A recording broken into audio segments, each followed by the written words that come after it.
Hi, Nicola Askham here, back for another in the Ask the Data Governance Coach video series. And today's question is relatively straightforward. So the question is access management part of data governance? Now, the simple answer to this question is no, it's not. But recently somebody emailed me that question and I emailed my response and said no, access management is part of data security, so it's not a data governance activity. And they quite rightly came back and challenged me on that and said, oh, well, that's really odd because I thought that data owners were responsible for access management. And I realised that I should have perhaps given a more full answer to the person who'd asked the question. And I realised it's a common misunderstanding. It would be a really good thing to cover in one of these videos.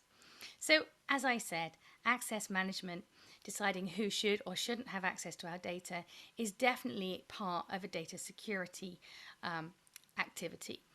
Along with agreeing perhaps levels of encryption and security classifications.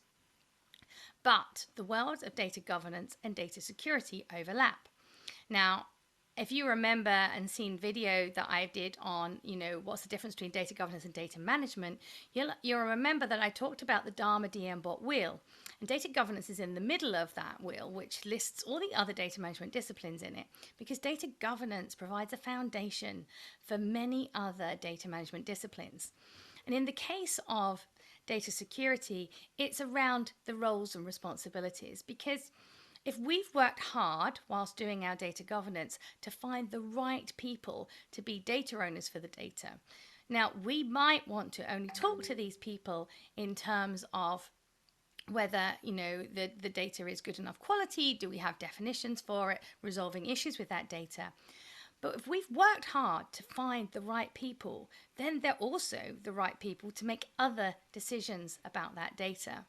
And that is quite often the case, that I will work with the data security team at my clients to make sure that their approach is aligned with the data governance framework, and that it's the data owner that is asked to approve access requests to their data. So you can see how this confusion arises, because it would become a responsibility of the data owner to approve access requests. However, if we're being purist about it, it's not a data governance activity. But I think we shouldn't get too het up about it, as long as we're happy that we have the right people and they're making the right decisions about our data. That is the key thing.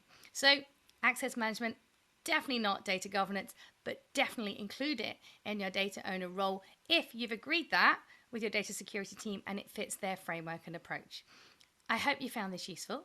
If you have, please help me on my mission to help as many people as possible be successful with data governance by liking and sharing this on your choice of social media. And if you've got a question you'd like me to answer on a future video, please email it in to questions@nicolaaskham.com.